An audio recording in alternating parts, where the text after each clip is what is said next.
feelings post-match? Very relieved with the win. I know it was a really tough, narrow win, and I know the boys are feeling it today. But we come away with 4 points, which was good. So very gutsy win by the team, and hopefully we can carry it through to the rest of the season. What are your thoughts with the goal line incident? I've actually haven't seen it yet, but I guess it's something for the AFL to check out, and we aren't really worried about that. We'll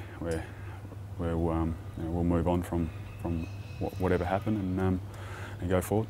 Are the players aware of the rule that hitting the post and coming back in that's playing?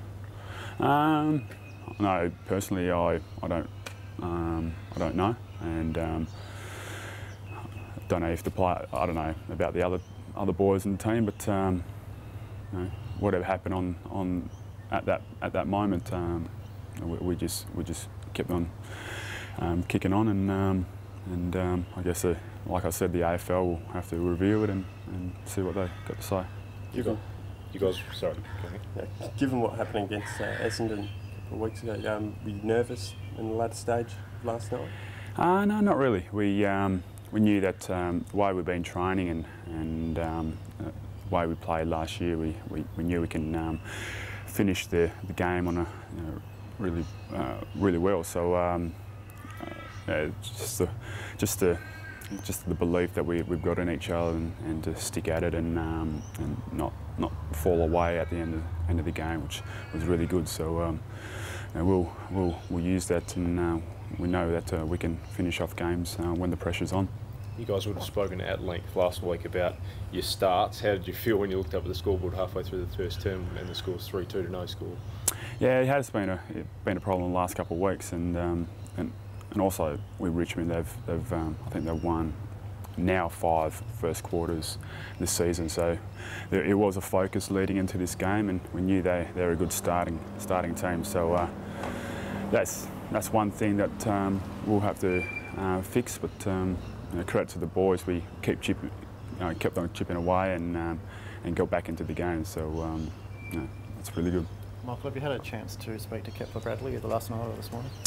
No, I haven't. At half time I went into the rooms, and he was getting treated by the physios, and he was pretty disappointed. But I think today he'll get his scans and his picture done. So we'll wait and see what the results are. But we know that Kepler is a very important player for our team and for our club, and he'll be doing whatever needs to be done, and hopefully he's back on track soon. He seems like a popular bloke amongst the boys as well. Obviously, you all feel for him. Oh yeah, any player that gets a really bad injury, you don't wish it upon any teammate or any player in the AFL. But Kepler's a great bloke around the club, and he's one of those players you need a bit of laughter around the club. So hopefully he can get back on track and get amongst the boys. Has he got the type of personality, as you say, a bit of laughter, to be able to deal with something like this? Hopefully.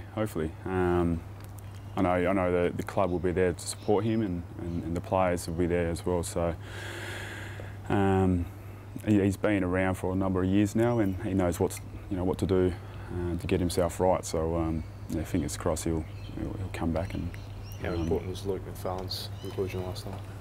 Yeah, he's a great leader around the club, and he captained us last night and led by example. So we knew that if we can shut down Nick Rewald, and we've got a really good chance of winning. So Luke was fantastic last night, and we did miss him last week. So yeah, he's a really good leader.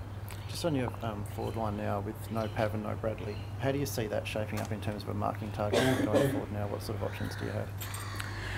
I think the good thing with the club is that we brought in Jack Hanneth last night for his first game, and I remember before the game, Ross just wanted him just to make an impact and up in the air and just bring it to the ground for the smaller players. So there is opportunity for someone else to come in now, and that's all we want them to do, is come in and compete and show great effort. So whoever comes in will hopefully fill that role and make an impact.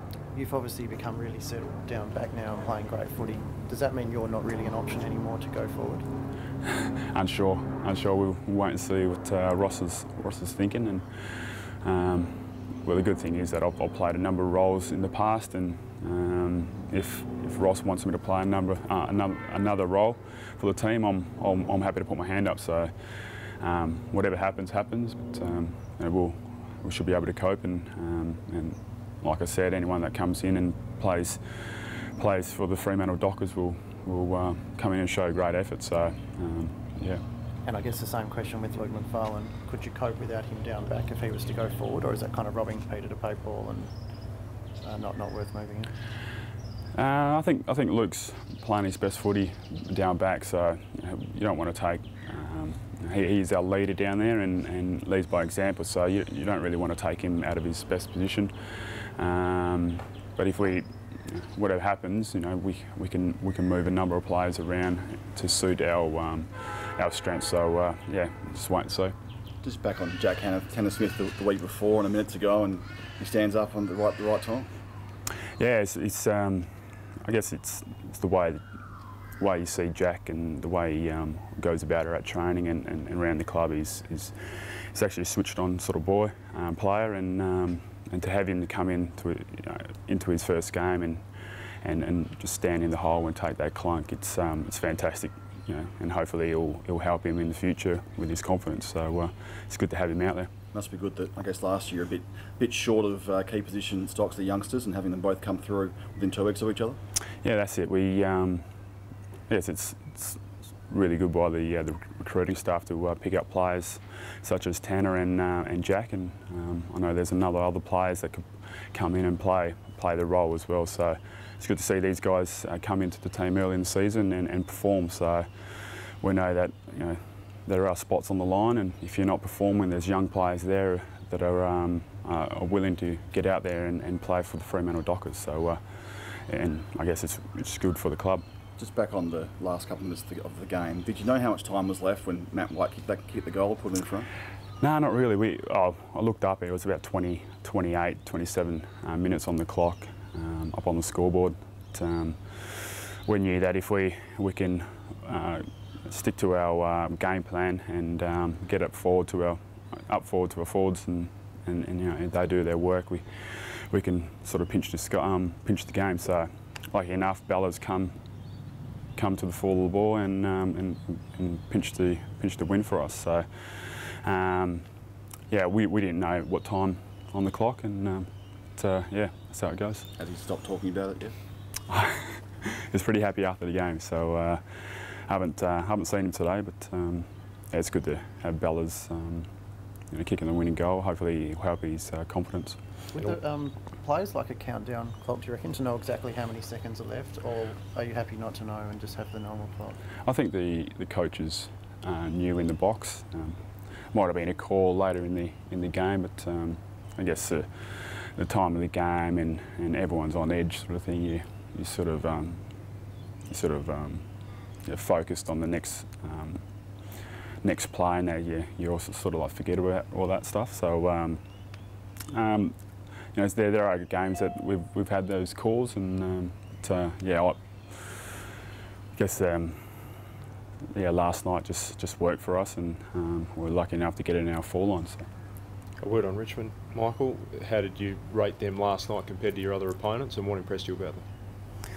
Yeah, I think the start, the first quarter, they wanted to come out and prove themselves to the AFL, and I remember them kicking those first few goals, and I thought it was going to be a long day, but I think their midfield is a really talented midfield. I know they spread really well, and their ball movement in the first quarter caught us out, and but to lose the momentum later in the game and then peg it back, it's a credit to Richmond and their coaching staff to work hard and get back into the game. So I know they lost some really close games last year, but